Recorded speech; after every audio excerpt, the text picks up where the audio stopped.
প্রিয় বন্ধুরা, তোমরা কেমন আছো? আশা করি ভালো আছো। তোমরা যারা 2023 সালের মাধ্যমিক পরীক্ষার্থী রয়েছো, তোমাদের টেস্ট ও ফাইনাল পরীক্ষার কথা মাথায় রেখে আজকের এই ভিডিওর মাধ্যমে তোমাদের ইতিহাস বিষয়ের সম্পূর্ণ সিলেবাস থেকে প্রশ্নমান 2, 4 ও 8 জন্য তোমরা কোন কোন প্রশ্নগুলো প্র্যাকটিস করবে তা নিয়ে আলোচনা করব। এই ভিডিওর মাধ্যমে আমি তোমাদেরকে যে প্রশ্নগুলো বলবো প্রত্যেকটি প্রশ্নই খুবই গুরুত্বপূর্ণ তোমাদের পরীক্ষার জন্য। আর আমি চেষ্টা করেছি তোমাদেরকে অল্প সংখ্যক প্রশ্ন দেওয়ার। সাজেশনটি বলার আগে আমি তোমাদেরকে বলে রাখি, এই চ্যানেলে মাধ্যমিক 2023 সালের পরীক্ষার্থীদের জন্য বিভিন্ন বিষয়ে সাজেশন আপলোড করা রয়েছে। যারা এখনও পর্যন্ত দেখোনি, এই ভিডিওটির ডেসক্রিপশনে ও আই বাটনে লিঙ্ক দেওয়া রয়েছে, তোমরা দেখে নিতে পারো। তাহলে চলো দেরি না করে সাজেশনটি লক্ষ্য করে নেওয়া যাক। প্রথম অধ্যায়, ইতিহাসের ধারণা। এই অধ্যায় থেকে প্রশ্নমান 2 এর জন্য তোমরা যে প্রশ্নগুলো পড়বে, 1 নম্বর প্রশ্ন, এটি ভেরি ইম্পর্টেন্ট প্রশ্ন। ইন্টারনেট ব্যবহারের দুটি সুবিধা অথবা অসুবিধা লেখো। স্থানীয় ইতিহাস বলতে কী বোঝো? 3 নম্বর প্রশ্ন, এটিও খুবই গুরুত্বপূর্ণ প্রশ্ন। খেলার ইতিহাসে 1911 সাল বিখ্যাত কেন? নিম্নবর্গের ইতিহাস চর্চা বলতে কী বোঝো? খাদ্যাভ্যাস, পোশাক পরিচ্ছদ, সংবাদপত্র, পরিবেশ ও ফটোগ্রাফির ইতিহাস চর্চার গুরুত্ব লেখো। তো এখানে অনেকগুলো বিষয় দেওয়া রয়েছে, এর মধ্যে থেকে যে কোনো একটি তোমাদের পরীক্ষায় থাকতে পারে। ব্রিটিশ সরকার কেন সোমপ্রকাশ পত্রিকার প্রকাশ বন্ধ করে দেয়? সরকারি নথিপত্র ব্যবহারের ক্ষেত্রে কী সতর্কবার্তা অবলম্বন করা উচিত? আধুনিক ভারতের ইতিহাসের উপাদান হিসেবে জীবন স্মৃতির গুরুত্ব লেখো। এরপর প্রশ্নমান 4 প্রশ্ন, এর জন্য তোমরা পড়বে 1 নম্বর প্রশ্ন, এটি ভেরি ইম্পর্টেন্ট প্রশ্ন। আধুনিক ভারতের ইতিহাসের উপাদান হিসেবে সরকারি নথিপত্রের গুরুত্ব আলোচনা করো। 2 নম্বর প্রশ্ন, টিকা লেখো। নতুন সামাজিক ইতিহাস ও নিম্নবর্গের ইতিহাস চর্চা, এ দুটোও খুবই গুরুত্বপূর্ণ তোমাদের পরীক্ষার জন্য। আধুনিক ভারতের ইতিহাসের উপাদান হিসেবে খেলার ইতিহাসের গুরুত্ব লেখো। ইন্দিরা গান্ধীকে লেখা জওহরলাল নেহরুর চিঠিগুলির ঐতিহাসিক তাৎপর্য লেখো। 5 নম্বর প্রশ্ন, এটিও মোস্ট ইম্পর্টেন্ট প্রশ্ন। আধুনিক ভারতের ইতিহাসের উপাদান হিসেবে 70 বৎসর ও জীবনের ঝরাপাতার গুরুত্ব লেখো। তো বন্ধুরা, পরবর্তী অধ্যায়ে যাওয়ার আগে আমি তোমাদেরকে বলে রাখি, তোমাদের প্রথম অধ্যায় থেকে প্রশ্নমান 8 কোনো প্রশ্ন থাকে না। তাই প্রথম অধ্যায় থেকে কেবলমাত্র প্রশ্নমান 2 ও প্রশ্নমান 4 প্রশ্ন তোমাদেরকে পড়তে বলা হলো। এরপর দ্বিতীয় অধ্যায়, এই অধ্যায় থেকে প্রশ্নমান 2 এর জন্য তোমরা পড়বে 1, ডেভিডিয়ার স্মরণীয় কেন? 2 নম্বর প্রশ্ন, এটি ভেরি ইম্পর্টেন্ট প্রশ্ন। নব্যবঙ্গ গোষ্ঠী বলতে কী বোঝো?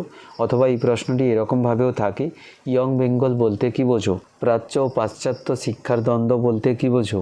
4 নম্বর প্রশ্ন, নারী শিক্ষার প্রসারে বামা বোধিনী পত্রিকার গুরুত্ব লেখো।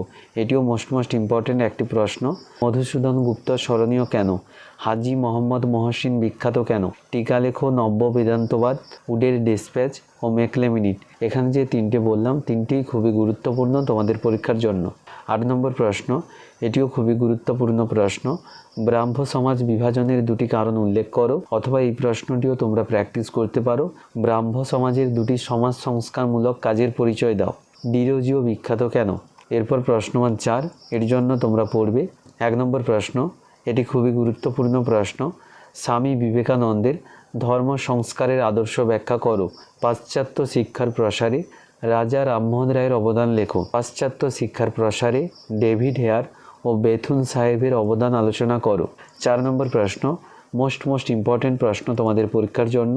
ডিরোজি ও নব্যবঙ্গ গোষ্ঠীর সমাজ সংস্কারমূলক কাজের পরিচয় দাও। এর সঙ্গে তোমরা প্র্যাকটিস করতে পারো, ডিরোজি ও নব্যবঙ্গ গোষ্ঠীর আন্দোলন কেন ব্যর্থ হয়েছিল? হুতম প্যাচার নকশা গ্রন্থে 19 শতকের বাংলার কীরূপ সমাজচিত্র পাওয়া যায়? টিকা লেখো। বামা বোধিনী পত্রিকা, হিন্দু প্যাট্রিয়ট পত্রিকা, গ্রাম বার্তা প্রকাশিকা পত্রিকা ও নীলদর্পণ নাটক। এখানে 4টে বলা হয়েছে এবং এর মধ্যে সবচেয়ে গুরুত্বপূর্ণ হিন্দু প্যাট্রিয়ট পত্রিকা ও নীলদর্পণ নাটক। 7 নম্বর প্রশ্ন, এটি ভেরি ইম্পর্টেন্ট প্রশ্ন। সমাজ সংস্কার ও নারী শিক্ষার প্রসারে বিদ্যাসাগরের অবদান আলোচনা করো। তো বন্ধুরা, আমি তোমাদেরকে বলে রাখি, এই প্রশ্নের উত্তর লেখার ক্ষেত্রে অতি অবশ্যই তোমরা বিধবা বিবাহ আন্দোলনে বিদ্যাসাগরের অবদান লিখবে। এরপর তোমরা এই অধ্যায় থেকে প্রশ্নমান 8 জন্য যে প্রশ্নগুলো পড়বে, এই অধ্যায় থেকে আমি 2টো প্রশ্ন রেখেছি এবং 2টো প্রশ্নই খুবই গুরুত্বপূর্ণ। 1, 19 শতকের বাংলার নবজাগরণের চরিত্র বা প্রকৃতি আলোচনা করো। এর সঙ্গে প্র্যাকটিস করবে এই নবজাগরণের বিতর্ক লেখো। ব্রাহ্ম সমাজ বিভাজিত হয়েছিল কেন? 19 শতকের বাংলায় ব্রাহ্ম সমাজের বিভিন্ন সমাজ সংস্কারমূলক কাজের পরিচয় দাও। 3য় অধ্যায়, প্রতিরোধ ও বিদ্রোহ। প্রথমে প্রশ্নমান 2 প্রশ্ন। 1, ঔপনিবেশিক অরণ্য আইন কী উদ্দেশ্যে প্রণয়ন হয়? খুদকাঠি প্রথা কি? তিতুমির বিখ্যাত কেন? 4 নম্বর প্রশ্ন, মোস্ট ইম্পর্টেন্ট প্রশ্ন। নীল কমিশন কেন গঠিত হয়েছিল? 5 নম্বর প্রশ্ন, এটিও খুবই গুরুত্বপূর্ণ প্রশ্ন, বারাসাত বিদ্রোহ কেন সংগঠিত হয়েছিল? ফরাজি, সাঁওতাল, মুন্ডা ও কোল বিদ্রোহের উদ্দেশ্য অথবা কারণ লেখো। নীল বিদ্রোহে হরিশ্চন্দ্র মুখোপাধ্যায়ের ভূমিকা লেখো। সন্ন্যাসী ও ফকির বিদ্রোহের ব্যর্থতার কারণ উল্লেখ করো। টিকা লেখো। পাইকান জমি, দিকু, এ এলাকা চাষ ও বে এলাকা চাষ, কেনারাম ও বেচারাম। দুদু মিয়া স্মরণীয় কেন? এরপর প্রশ্নমান 4-এর প্রশ্ন। 1 নম্বর প্রশ্ন, মুন্ডা, সাঁওতাল, কোল বিদ্রোহের কারণ ও প্রভাব আলোচনা করো। এখানে 3টি বিদ্রোহের কথা বলা হয়েছে, এর মধ্যে যে কোনো একটি বিদ্রোহের কারণ তোমাদের পরীক্ষায় থাকতে পারে। 2 নম্বর প্রশ্ন, সন্ন্যাসী ও ফকির বিদ্রোহের কারণ অথবা বৈশিষ্ট্য উল্লেখ করো। টিকা লেখো। ফরাজি আন্দোলন। 4 নম্বর প্রশ্ন, এটি মোস্ট ইম্পর্টেন্ট প্রশ্ন, নীল বিদ্রোহের প্রতি শিক্ষিত বাঙালি সমাজের দৃষ্টিভঙ্গি কেমন ছিল? বিপ্লব, বিদ্রোহ, অভ্যুত্থানের মধ্যে তুলনামূলক আলোচনা করো। এরপর তোমরা এই অধ্যায় থেকে প্রশ্নমান 8-এর জন্য যে প্রশ্নগুলো পড়বে। 1 নম্বর প্রশ্ন, ভেরি ইম্পর্টেন্ট প্রশ্ন, নীল বিদ্রোহের কারণ ও গুরুত্ব লেখো। পরবর্তী প্রশ্ন, বাংলার ওয়াহাবি আন্দোলনে তিতুমিরের অবদান আলোচনা করো। এই আন্দোলনের প্রভাব কী ছিল? 4র্থ অধ্যায়। এই অধ্যায় থেকে প্রশ্নমান 2-এর জন্য তোমরা পড়বে। 1 নম্বর প্রশ্ন, খুব গুরুত্বপূর্ণ প্রশ্ন, গগনেন্দ্রনাথ ঠাকুর কিভাবে ঔপনিবেশিক সমাজের সমালোচনা করেছিলেন? হিন্দু মেলা প্রতিষ্ঠার 2টি উদ্দেশ্য উল্লেখ করো। পরবর্তী প্রশ্ন, মহারানীর ঘোষণাপত্র কী? লক্ষ্মীবাঈ স্মরণীয় কেন? ইলবার্ট বিল কী? পরবর্তী প্রশ্ন, মোস্ট ইম্পর্টেন্ট প্রশ্ন, জাতীয়তাবোধের বিকাশে ভারতমাতা চিত্রটির অবদান লেখো। সভা সমিতির যুগ বলতে কী বোঝো? মঙ্গল পাণ্ডে কে ছিলেন? ভারত সভা, জমিদার সভা, বঙ্গভাষা প্রকাশিকা সভা প্রতিষ্ঠার 2টি উদ্দেশ্য উল্লেখ করো। এখানে 3টি সভা দেওয়া রয়েছে, এই 3টি সভার মধ্যে যে কোনো একটি সভার প্রতিষ্ঠার উদ্দেশ্য তোমাদের পরীক্ষায় থাকতে পারে। 1857 খ্রিস্টাব্দের বিদ্রোহকে সিপাহী বিদ্রোহ বলা হয় কেন? প্রশ্নমান 4-এর প্রশ্ন। প্রথম প্রশ্ন, মহারানীর ঘোষণাপত্রের ঐতিহাসিক তাৎপর্য ব্যাখ্যা করো। 2 নম্বর প্রশ্ন, গগনেন্দ্রনাথ ঠাকুর কিভাবে ঔপনিবেশিক সমাজের সমালোচনা করেছিলেন? এটিও ভেরি ইম্পর্টেন্ট তোমাদের পরীক্ষার জন্য। বঙ্গভাষা প্রকাশিকা সভা, ভারত সভা, জমিদার সভা সম্পর্কে যা জানো লেখো। অথবা এই প্রশ্নটি এরকমভাবেও থাকে, কে বা কারা, কেন বঙ্গভাষা প্রকাশিকা সভা, ভারত সভা ও জমিদার সভা প্রতিষ্ঠা করেছিল? 19 শতকের জাতীয়তাবোধের বিকাশে ভারতমাতা চিত্রটির অবদান লেখো। 19 শতকে জাতীয়তাবোধের বিকাশে রবীন্দ্রনাথ ঠাকুরের গোরা উপন্যাসটির অবদান লেখো। 1857 খ্রিস্টাব্দের মহাবিদ্রোহের প্রতি শিক্ষিত বাঙালি সমাজের মনোভাব কীরূপ ছিল? এরপর প্রশ্নমান 8-এর প্রশ্ন। এখান থেকেও 2টো প্রশ্ন রেখেছি, 2টো প্রশ্নই খুবই গুরুত্বপূর্ণ। 1 নম্বর প্রশ্ন, লেখায় ও রেখায় জাতীয়তাবোধের বিকাশের পরিচয় দাও। অথবা এই প্রশ্নটি এরকমভাবেও থাকে, ভারতের জাতীয়তাবোধের বিকাশে আনন্দমঠ ও বর্তমান ভারত গ্রন্থের অবদান লেখো। 2 নম্বর প্রশ্ন, মহাবিদ্রোহের চরিত্র বা প্রকৃতি বিশ্লেষণ করো। এর সঙ্গে রয়েছে 1857 খ্রিস্টাব্দের বিদ্রোহকে সামন্ত শ্রেণীর বিদ্রোহ বলা যায় কি? পঞ্চম অধ্যায়। এই অধ্যায় থেকে প্রশ্নমান 2-এর জন্য তোমরা পড়বে। 1 নম্বর প্রশ্ন, খুবই গুরুত্বপূর্ণ প্রশ্ন, পঞ্চানন কর্মকার বিখ্যাত কেন? বসুবিজ্ঞান মন্দিরে কোন কোন বিষয়ে গবেষণা হতো? 3 নম্বর প্রশ্ন, মোস্ট ইম্পর্টেন্ট প্রশ্ন, জাতীয় শিক্ষা পরিষদ গঠনের 2টি উদ্দেশ্য লেখো। অথবা এই প্রশ্নটিও তোমরা পড়তে পারো, জাতীয় শিক্ষা পরিষদ ব্যর্থ হওয়ার 2টি কারণ উল্লেখ করো। উইলিয়াম কেরি কে ছিলেন? রবীন্দ্রনাথ ঠাকুর কেন বিশ্বভারতী প্রতিষ্ঠা করেন? কে কেন বেঙ্গল কেমিক্যালস গঠন করেছিলেন? 7 নম্বর প্রশ্ন, এটিও খুবই গুরুত্বপূর্ণ প্রশ্ন, শ্রীনিকেতন কী উদ্দেশ্যে প্রতিষ্ঠিত হয়েছিল? উপেন্দ্র কিশোর রায়চৌধুরী বিখ্যাত কেন? এরপর প্রশ্নমান 4-এর প্রশ্ন, এর জন্য তোমরা প্র্যাকটিস করবে। 1 নম্বর প্রশ্ন, ভেরি ইম্পর্টেন্ট তোমাদের পরীক্ষার জন্য। আশা রাখছি এই প্রশ্নটি এবছর তোমাদের পরীক্ষায় থাকবে। বাংলার ছাপাখানার বিকাশে ইউ রয় অ্যান্ড সন্সের ভূমিকা লেখো। বিজ্ঞান চর্চার প্রসারে জগদীশ চন্দ্র বসু ও বসু বিজ্ঞান মন্দিরের অবদান আলোচনা করো। ছাপাখানার বিকাশে খ্রিস্টান মিশনারিদের ভূমিকা আলোচনা করো। টিকা লেখো। IACS ও জাতীয় শিক্ষা পরিষদ ছাপাখানার ব্যবসায়িক উদ্যোগ সম্পর্কে লেখো। পরবর্তী প্রশ্ন, বাংলায় বিজ্ঞান চর্চার প্রসারে মহেন্দ্রলাল সরকারের কীরূপ অবদান ছিল? এরপর প্রশ্নমান 8-এর প্রশ্ন। এই অধ্যায় থেকেও 2টো প্রশ্ন রেখেছি। 1 নম্বর প্রশ্ন, ও রবীন্দ্রনাথ ঠাকুরের শিক্ষা, চিন্তা ও শান্তিনিকেতন ভাবনার পরিচয় দাও। 2 নম্বর প্রশ্ন, ভেরি ইম্পর্টেন্ট প্রশ্ন, বাংলার কারিগরি শিক্ষার প্রসারে বিটিআই ও জাতীয় শিক্ষা পরিষদের ভূমিকা মূল্যায়ন করো। পরবর্তী অধ্যায় ও ষষ্ঠ অধ্যায়, এই অধ্যায় থেকে প্রশ্নমান 2-এর জন্য তোমরা প্র্যাকটিস করবে। 1 নম্বর প্রশ্ন, খুবই গুরুত্বপূর্ণ প্রশ্ন, মানবেন্দ্রনাথ রায় বিখ্যাত কেন? কী উদ্দেশ্যে কংগ্রেস সমাজতন্ত্রী দল প্রতিষ্ঠিত হয়েছিল?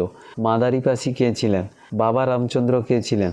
মিরাট ষড়যন্ত্র মামলায় অভিযুক্ত 2 জন কমিউনিস্ট নেতার নাম লেখো। কবে কোথায় ভারতের কমিউনিস্ট পার্টি গঠিত হয়? অথবা এই প্রশ্নটিও পড়তে পারো, ভারতের কমিউনিস্ট পার্টিকে দ্বিজ বলা হয় কেন?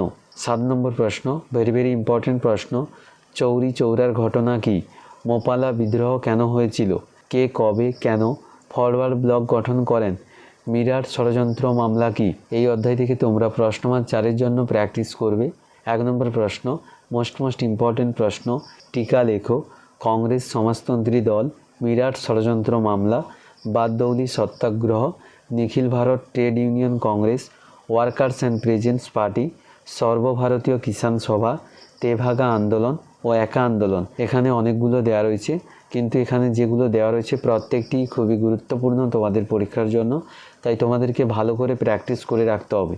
2 নম্বর প্রশ্ন, এটিও মোস্ট ইম্পর্টেন্ট প্রশ্ন, ভারতের বামপন্থী আন্দোলনে মানবেন্দ্রনাথ রায়ের ভূমিকা কী ছিল? বঙ্গভঙ্গ বিরোধী আইন অমান্য, ভারত ছাড়ো ও অহিংস অসহযোগ আন্দোলন পর্বে কৃষক আন্দোলনের পরিচয় দাও। এখানে 4টে আন্দোলন দেওয়া রয়েছে, এই 4টে আন্দোলনের মধ্যে যে কোনো একটি আন্দোলনে কৃষক সম্প্রদায়ের ভূমিকা তোমাদের পরীক্ষায় থাকতে পারে।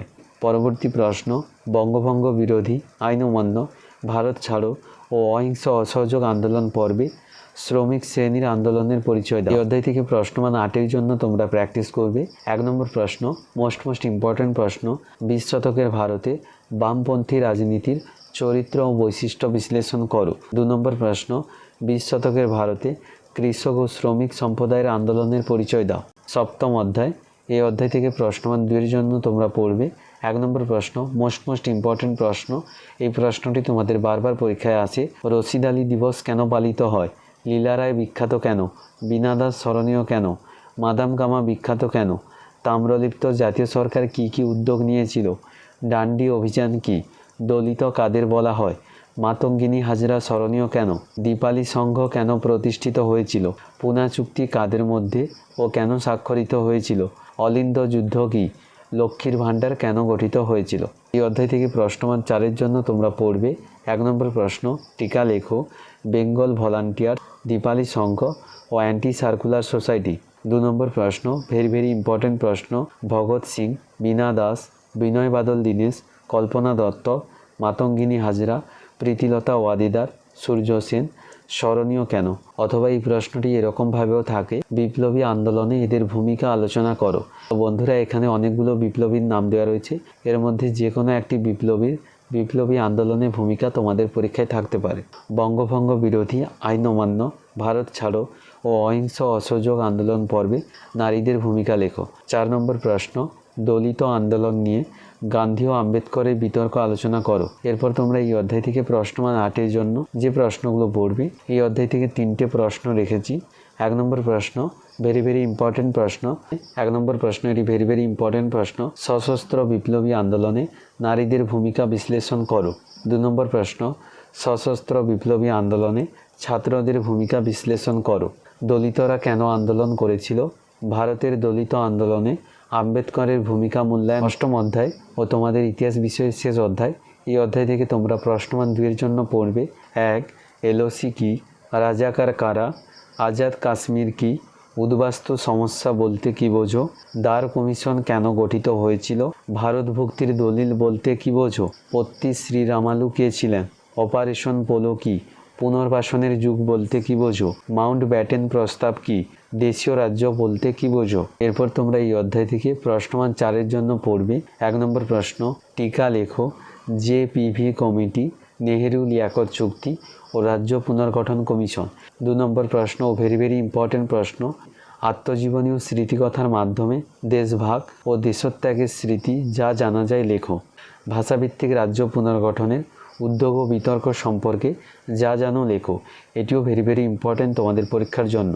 হায়দ্রাবাদ রাজ্যটি কিভাবে ভারতভুক্ত হয়েছিল, এটি মোস্ট ইম্পর্ট্যান্ট তোমাদের পরীক্ষার জন্য। এর সঙ্গে তোমরা প্র্যাকটিস করে রাখতে পারো কিভাবে কাশ্মীর সমস্যার সৃষ্টি হয়, স্বাধীনতার পরে ভাষার ভিত্তিতে কিভাবে দেশীয় রাজ্যগুলি ভারতভুক্ত হয়, দেশীয় রাজ্যগুলির ভারতভুক্তির ব্যাপারে সর্দার বল্লভভাই প্যাটেলের ভূমিকা লেখো। তো বন্ধুরা, এই ছিল তোমাদের ইতিহাস বিষয়ের সম্পূর্ণ সিলেবাস থেকে প্রশ্নমান 2, 4 ও 8-এর সম্পূর্ণ ফাইনাল সাজেশন।